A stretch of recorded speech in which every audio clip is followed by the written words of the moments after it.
Hello friends, welcome back to our chapter second. तो आज हमारा इस चैप्टर का लास्ट टॉपिक है, वो आज हम कंप्लीट करेंगे। फिर हम नेक्स्ट चैप्टर शुरू करेंगे, नेक्स्ट चैप्टर स्टार्ट करेंगे। ओके, सो इस चैप्टर का लास्ट टॉपिक है सॉल्ट्स। ठीक है, केमिकल्स फ्रॉम कॉमन सॉल्ट। कि जो सॉल्ट होते हैं उनसे हम, जो केमिकल्स होते हैं उनसे हम कैसे कॉमन सॉल्ट ईजिली प्रोवाइड कर सकते हैं, ईजिली उनसे अवेलेबल कैसे हो सकता है। By now, you have learned that the salt formed by the combination of hydrochloric acid and sodium hydroxide solution is called sodium chloride. ये आप बहुत बार ये रिएक्शन कर चुके हैं। ये रिएक्शन कौन सी है कि जब आप HCl की जब आप रिएक्ट करवाएंगे किसके साथ में, सोडियम हाइड्रोक्साइड सॉल्यूशन के साथ में, HCl प्लस NaOH, तो क्या फॉर्मेशन होगा, NaCl, जिसे हम बोलते हैं सोडियम क्लोराइड, और वाटर वहाँ से बाहर रिमूव हो जाएगा। ओके, सो ये रिएक्शन हम बहुत बार कर चुके हैं, तो उसे हम कॉमन सॉल्ट कहते हैं, जो sodium chloride. This is the salt that you use in food. यही सॉल्ट हम जो फूड में, जो हम खाने में काम में लेते हैं, वो यही होता है, sodium chloride. You must have observed in the above activity that it is a neutral salt. कौन सा सॉल्ट है ये, न्यूट्रल। एक एसिड है और एक बेस है, इन दोनों जब रिएक्ट करेंगे तो किसका फॉर्मेशन करेंगे, सॉल्ट का। Now sea water contains many salts dissolved in it. Sea water में बहुत सारे सॉल्ट्स होते हैं, हमें पता है, समुद्र के पानी में। Sodium chloride is separated from these salt. तो इन सब सॉल्ट में से एक सॉल्ट है जिसका नाम है सोडियम क्लोराइड, उसको हम सेपरेट करते हैं। Deposits of solid salt are also found in several parts of the world. और भी कई पार्ट में, वर्ल्ड के और भी कई जगहों पे हमें सॉलिड जो सॉल्ट होता है उसके डिपोजिट्स हैं वो देखने को मिलते हैं। These large crystals are often brown due to impurities. ये जो लार्ज क्रिस्टल्स होते हैं ज़्यादातर कैसे कलर के होते हैं, ब्राउनिश कलर के, क्योंकि इनमें इम्प्योरिटीज़ भी मिली हुई होती हैं।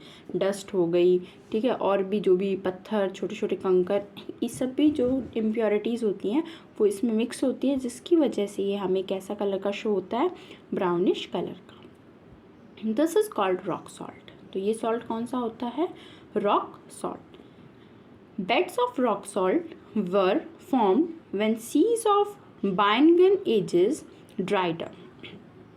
जो रॉक सॉल्ट है वो कब फॉर्म्ड हुए, जब जो सीज, समुद्र थे, किसके, बाइगॉन एजेस की, बहुत पहले के टाइम के, जब वो सारे सूख गए तो उनसे किसका फॉर्मेशन हुए, रॉक सॉल्ट। वहाँ पे रॉक सॉल्ट जो है वो इकट्ठा हो गया और उसका फॉर्मेशन हो गया। Rock salt is mined like coal, एक तरह से कोयले की तरह होता है। ठीक है, you must have heard about Mahatma Gandhi Dandi's march. आपने महात्मा गांधी की डांडी मार्च के बारे में सुना होगा। उनका मेन, इसका मोटिव क्या था, उन्होंने इसी को सिंबल, एक सॉल्ट को सिंबल मान के उन्होंने फ्रीडम के लिए लड़ाई लड़ी थी। ठीक है, इस महात्मा गांधी का जो डांडी मार्च था उसके अंदर। नाउ कॉमन सॉल्ट और रॉ मटेरियल फॉर केमिकल। कि कॉमन सॉल्ट है वो क्या है, रॉ मटेरियल है, किसके लिए, केमिकल्स के लिए। द कॉमन सॉल्ट दस obtain is an important raw material for various materials of daily use. कि ये जो कॉमन सॉल्ट होता है, ये जो हमें ऑब्टेन होता है, ये एक इम्पॉर्टेंट रॉ मटेरियल है। ठीक है, किसके लिए, वेरियस मटेरियल्स के लिए डेली यूज में, for such as sodium hydroxide, baking soda, washing soda, bleaching powder and manure. तो हम जो डेली यूज़ में जो सॉल्ट यूज़ करते हैं, जैसे सोडियम हाइड्रोक्साइड हो गया, NaOH, फिर बेकिंग सोडा हो गया, ठीक है, फिर वॉशिंग सोडा हो गया, फिर ब्लीचिंग पाउडर हो गए, इन सब के बारे में हम डिटेल में पढ़ेंगे। तो let us see how one substance is use for making all these different. कि सिर्फ एक ही सब्सटेंस से हम इन सब सब्सटेंस को कैसे प्रिपेयर कर सकते हैं। तो हम वन बाय वन उसकी डिटेल में डिस्क्रिप्शन पढ़ते हैं। Now number first, sodium hydroxide. Sodium hydroxide देखो कैसे होता है, when electricity is passed through an aqueous solution of sodium chloride called brine. ठीक है, तो जब इलेक्ट्रिसिटी पास करते हैं हम एक्वस सॉल्यूशन से, किसके, सोडियम क्लोराइड के, जिसे हम क्या बोलते हैं, ब्राइन सॉल्यूशन, वो डिकम्पोजेज होता है और क्या फॉर्म करता है, सोडियम हाइड्रोक्साइड। क्या करना है हमें, आपको इलेक्ट्रिसिटी पास करनी है एक्वस सॉल्यूशन के, किससे, सोडियम क्लोराइड से, जिसे हम क्या बोलेंगे, brine. So the process is called chlor alkali process. इस प्रोसेस को हम क्या बोलते हैं? Chlor alkali process. क्यों? क्योंकि यहाँ पे जो प्रोडक्ट फॉर्म्ड होते हैं वो क्या होते हैं? क्लोर्स। क्लोर का मतलब होता है क्लोरीन, और एल्कली सोडियम हाइड्रोक्साइड, ये एक तरह का बेस है, ठीक है। तो इसलिए इस प्रोसेस का नाम होता है क्लोर एल्कली प्रोसेस। जैसे एग्जाम्पल अब देखो आप, 2NaCl प्लस 2H2, आपने NaCl लिया, ठीक है, और वाटर लिया, तो इससे किसका फॉर्मेशन होगा? देखो NaOH, और यहाँ से Cl2 बाहर निकल जाएगा, और यहाँ से H2 बाहर निकल जाएगी, hydrogen gas. Okay, now chlorine gas is given of at the anode. Chlorine gas anode पे दी जाएगी। एनोड पॉजिटिव है तो पॉजिटिव पे नेगेटिव आके जुड़ेगा, and hydrogen gas at the cathode. Cathode पे हाइड्रोजन, क्योंकि कैथोड क्या होता है? नेगेटिव, तो नेगेटिव पे पॉजिटिव पार्ट ऐड होगा। और जो सोडियम हाइड्रोक्साइड जो सॉल्यूशन है वो कहाँ फॉर्म्ड होगा? नियर द कैथोड, कैथोड के पास में। ओके, अब हम इसको डायग्राम में देखते हैं। तो अब ये देखो, ये क्या है? एनोड पॉजिटिव पार्ट है और ये कैथोड है। तो हमने अभी देखा कि पॉजिटिव पार्ट पे यहाँ पे क्लोरीन गैस आके, क्लोरीन गैस यहाँ से बाहर निकलेगी, ठीक है, और जो नेगेटिव पार्ट है वहाँ से हाइड्रोजन गैस बाहर निकलेगी, और ये जो ब्राइन सॉल्यूशन है, ठीक है, NaOH का।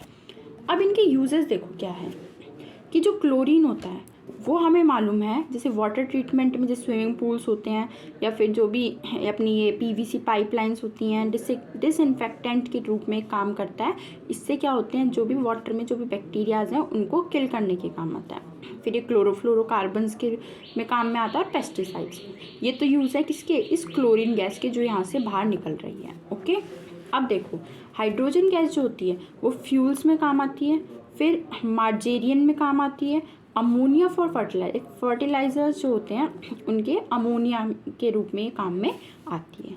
और ये जो ब्राइन सॉल्यूशन है ये क्या करती है? डीग्रीजिंग मेटल्स का डिग्रीजिंग करती है, सोप्स और डिटर्जेंट्स का फॉर्मेशन और पेपर मेकिंग बनाती है, और आर्टिफिशियल जो फाइबर्स होते हैं उनका फॉर्मेशन करती है, ठीक है।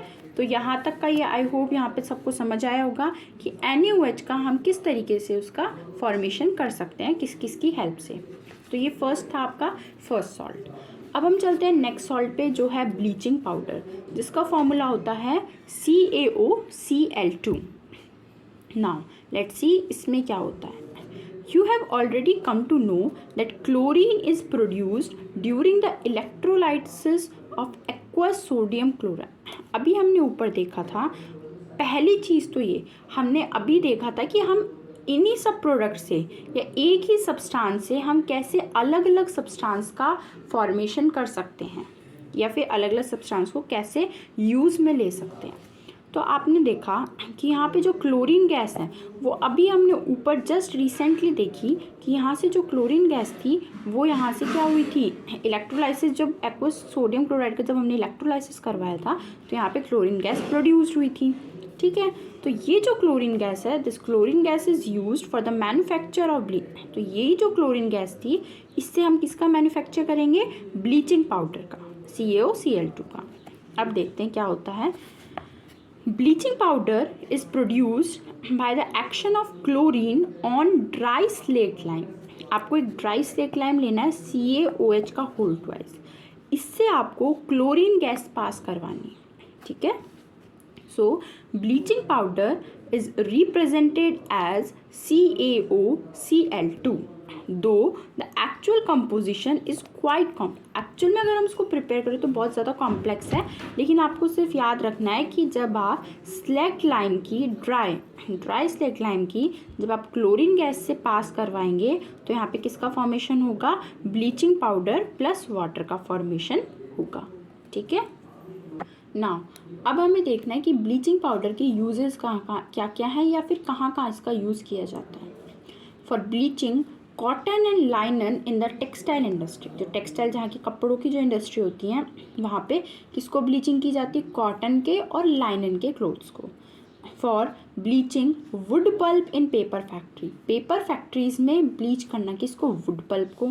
And for bleaching washed clothes in laundry. Laundry जो होती है, जहाँ पे वॉशरमैन जो होता है कपड़े धोता है, वहाँ पे क्लॉथ्स को वॉश करने के लिए भी हम ब्लीचिंग पाउडर का यूज़ करते हैं। नाउ सेकेंड पॉइंट क्या है? As an oxidising agent in many chemical industry, बहुत सारी केमिकल इंडस्ट्रीज में एक ऑक्सीडाइजिंग एजेंट की तरह भी काम करता है। To make drinking water free from germ, water जो है उसको, पीने वाला जो पानी है उसको जर्म से फ्री करता है। ठीक है, तो बेसिकली ये 3 यूज़ हैं किसके, ब्लीचिंग पाउडर के। नाउ तो अब तक हमने 2 सॉल्ट पढ़ चुके हैं। फर्स्ट तो था सोडियम हाइड्रोक्साइड, सेकंड नंबर था ब्लीचिंग पाउडर। अब हम थर्ड नंबर पे चलते हैं, वो है baking soda. The baking soda is commonly use in the kitchen for making tasty crispy pakoras etcetera. Baking soda हम हमारी किचन में भी यूज़ करते हैं कॉमनली। ठीक है, जैसे पकौड़ाज बनाने के लिए। ठीक है, और भी कई यूज़ में आता है ये। Sometimes it is added for faster cooking, कभी कभी ये कुकिंग को जल्दी करने के लिए भी ऐड किया जाता है। The chemical name of compound is sodium hydrogen carbonate NaHCO3। तो बेकिंग सोडा का अगर आपसे सपोज 1 मार्क्स का क्वेश्चन आ जाए, what is the other name for baking soda, तो आप लिखोगे sodium hydrogen carbonate NaHCO3। Okay, so it is produced using sodium chloride as one of the raw material. एक रॉ मटेरियल क्या use की यहाँ पे इसने, सोडियम क्लोराइड। जब आप NaCl की water plus carbon dioxide plus ammonia के साथ में रिएक्ट करवाते हैं तो यहाँ पे आपका एक तो अमोनियम क्लोराइड बन जाएगा NH4Cl, और जो आपका मेन प्रोडक्ट है NaSCO3 उसका फॉर्मेशन हो जाएगा। तो इसे ही हम क्या बोलेंगे, baking soda. Did you check the pH of sodium hydrogen carbonate in activity 2.14? Can you correlate why it can be used to neutralize an acid? It is a mild non-corrosive basic salt. अब आपने देखा होगा 2.14 activity में कि जो pH होती है sodium hydrogen carbonate की, वो एक एसिड को न्यूट्रलाइज कैसे कर सकता है, ये क्यों करता है, क्योंकि ये कैसा होता है, एक mild non corrosive basic salt होता है, जिसकी वजह से ये इजीली एसिड का जो इफेक्ट है उसको न्यूट्रलाइज कर देता है। ठीक है, तो अब देखो रिएक्शन क्या हुई। सपोज ये आपने सोडियम हाइड्रोजन कार्बोनेट लिया, जब आप इसको हीट करोगे तो यहाँ पे किसका फॉर्मेशन हो जाएगा, ओनली सोडियम कार्बोनेट, यहाँ से हाइड्रोजन रिमूव हो जाएगा तो यहाँ पे क्या बच जाएगा, सोडियम कार्बोनेट, और यहाँ पे वाटर प्लस कार्बन डाइऑक्साइड का फॉर्मेशन हो जाएगा। ठीक है, अब हम इनके यूजेस देखते हैं कि बेकिंग सोडा का कहाँ कहाँ यूज़ होता है। तो नंबर फर्स्ट यूज़ तो हमने देख लिया, एक तो इफेक्ट न्यूट्रलाइज करने के काम आता है ये एसिड का। ठीक है, और ये हमारी किचन में यूज़ में लिया जाता है टेस्टी क्रिस्पी पकौड़ाज बनाने के लिए। सेकंड था ये कुकिंग को फास्टर करने में भी यूज़ होता है। अब नेक्स्ट पॉइंट क्या है, for making baking powder which is a mixture of baking soda, sodium hydrogen carbonate and a mild edible acid such as tartric acid. Tartaric acid किस में पाया जाता है, इमली के अंदर। ठीक है, इमली जो होती है उसमें टार्ट्रिक एसिड प्रेजेंट होता है। तो ये क्या होता है, जब हम बेकिंग पाउडर बनाएंगे, तो बेकिंग सोडा की बात हो रही है। ठीक है, जब हम बेकिंग पाउडर बनाएंगे तो बेकिंग सोडा लेंगे और उसके साथ साथ में हम एक एसिड लेंगे जो कि माइल्ड होता है, बहुत लो होता है, हल्का, ज़्यादा एसिडिक नहीं होता। ठीक है, तो वो क्या होता है, टार्ट्रिक एसिड। ओके, जो इजीली हमें इमली में मिल जाता है। तो जब आप when baking powder is heated और मिक्सड इन वाटर, जब बेकिंग पाउडर हीट किया जाता है या मिक्सड होता है किसके साथ, वाटर के अंदर, तो कौन सी रिएक्शन होगी, देखो ये सोडियम हाइड्रोजन कार्बोनेट है। ठीक है, तो ये H+ है, H पॉजिटिव, तो ये क्या बनाएगा, CO2 plus H2O plus sodium salt of acid. जो एसिड लोगे आप उसका ये सॉल्ट बन जाएगा सोडियम, और यहाँ से कार्बन डाइऑक्साइड और वाटर बन जाएगा। Okay, now carbon dioxide produced during the reaction can cause bread और cake to rise making them soft and spongy. Carbon dioxide जो यहाँ पे ये प्रोड्यूस हुई है इस रिएक्शन में, इसकी वजह से क्या होता है, ये ब्रेड और जो केक होते हैं जो अपन को स्पंजी और एकदम सॉफ्ट सॉफ्ट जो दिखते हैं, वो किसकी वजह से होता है, इस कार्बन डाइऑक्साइड की प्रोडक्शन की वजह से। Okay, sodium hydrogen carbonate is also an ingredient in antacid. ये एक एंटासिड में इंग्रेडिएंट के रूप में भी काम में लिया जाता है, क्योंकि हमने देखा ये क्या है, बेस है, तो वही एंटासिड बोल दो चाहे बेस बोल दो, एक ही बात है। Being alkaline, alkaline means basic, तो इट न्यूट्रलाइजेस एक्सेस एसिड, जो हमारे स्टमक में जो ज़्यादा एसिड प्रोड्यूस हुआ है उससे हमें ये रिलीफ, आराम दिलाने में भी ये काम करता है, क्योंकि ये क्या है, एक बेस है। It is also use in soda acid fire extinguisher, ये जो आग लग जाती है उसको भी रोकने में या उसको कंट्रोल करने में भी यूज़ किया जाता है। तो अब तक हमने बेसिकली 3 सॉल्ट पढ़ चुके हैं हम। Number first sodium hydroxide, number second हमने देखा था bleaching powder, and number third है बेकिंग सोडा। अब हम चलते हैं, एक नेक्स्ट जो है हमारा सॉल्ट वो है वॉशिंग सोडा। ठीक है, तो सोडियम बेकिंग सोडा का अनदर नेम क्या था, सोडियम हाइड्रोजन कार्बोनेट। चलो अब नेक्स्ट टॉपिक है washing soda. Another chemical that can be obtain from sodium chloride is Na2CO3.10H2, जिसे हम वॉशिंग सोडा भी बोलते हैं। You have seen above that sodium carbonate can be obtained by heating baking soda. तो sodium chloride जो दूसरा chemical name जो obtain होता है सोडियम क्लोराइड से वो है Na2CO3.10H2, जिसे हम वॉशिंग सोडा भी बोल सकते हैं। You have seen above that sodium carbonate can be obtained by heating baking soda. ऊपर हमने क्या देखा था कि जब हम सोडियम कार्बोनेट को हीट कर रहे थे, ठीक है, तो हमें क्या मिल रहा था, बेकिंग सोडा मिल रहा था। ठीक है, तो अब वापस से अगर हम उसका रिक्रिस्टलाइजेशन कर देते हैं सोडियम कार्बोनेट का, तो वो हमें क्या दे देगा, वॉशिंग सोडा। रिक्रिस्टलाइजेशन मतलब वाटर के मॉलिक्यूल्स को हम ऐड कर देते हैं। ठीक है, तो ये भी एक तरह का बेसिक सॉल्ट है। तो आपने सोडियम कार्बोनेट का फॉर्मूला याद हो गया होगा, Na2CO3। जब आप इसमें 10H2O के मॉलिक्यूल्स ऐड कर देंगे तो यहाँ पे बन जाएगा Na2CO3.10H2। बहुत सिंपल रिएक्शन है ये कि आपको सोडियम कार्बोनेट में सिर्फ 10 मॉलिक्यूल्स वाटर के ऐड करने हैं, तो आपका वॉशिंग सोडा का फॉर्मूला प्रिपेयर हो जाएगा। ओके, तो आप देखो यहाँ पे कि जो 10H2 है ये आपको क्या सिग्निफाई करता है, ये क्या बताता है। Does it make Na2CO3 wait, क्या ये, क्योंकि अपन ये पता है हमें वाटर है, तो वाटर क्या इसको गीला करता है। So we will address this question in the next section. तो ये हम अगले सेक्शन में देखेंगे। Sodium carbonate and sodium hydrogen carbonate are useful chemical for many industrial processes as well. तो एक यूज़ यहाँ से क्या समझ आया आपको कि जो ये सोडियम कार्बोनेट है और सोडियम हाइड्रोजन कार्बोनेट है, ये दोनों के दोनों केमिकल्स हैं जो इंडस्ट्रियल में यूज़ किए जाते हैं। नाउ अब आता है यूजेस ऑफ वॉशिंग सोडा कि वॉशिंग सोडा का क्या यूज़ है।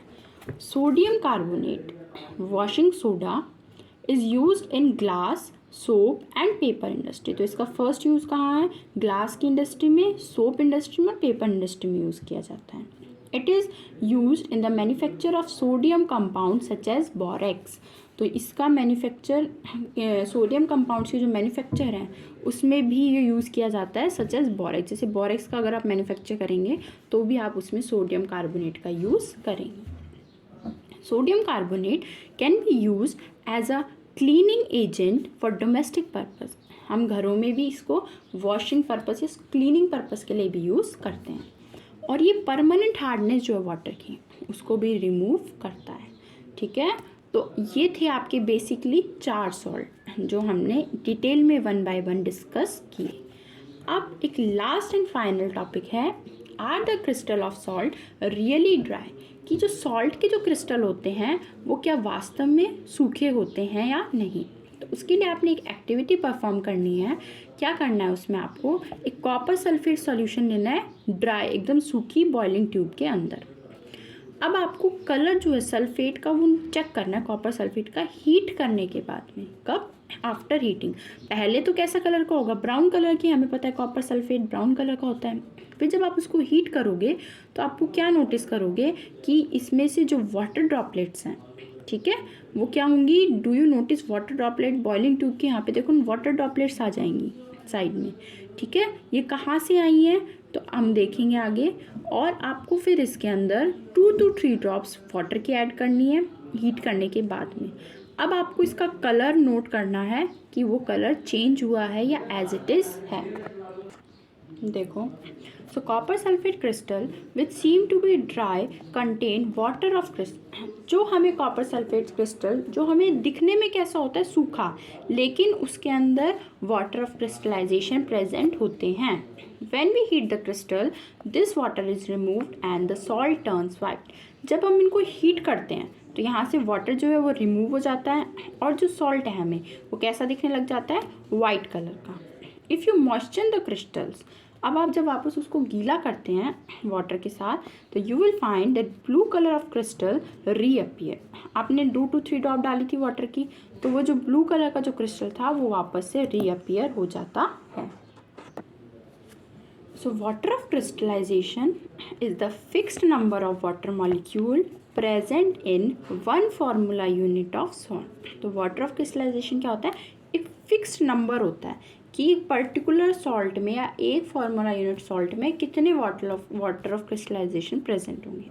फॉर एग्जांपल, जब आप कॉपर सल्फेट का सॉल्यूशन लेते हैं तो उसमें कितने होते हैं, 5H2O, 5 मॉलिक्यूल होते हैं वाटर के. इसी तरीके से अभी हमने एक देखा था, जब आप सोडियम कार्बोनेट के क्रिस्टल्स लेंगे तो उसमें आपको 10 मॉलिक्यूल्स प्रेजेंट होंगे.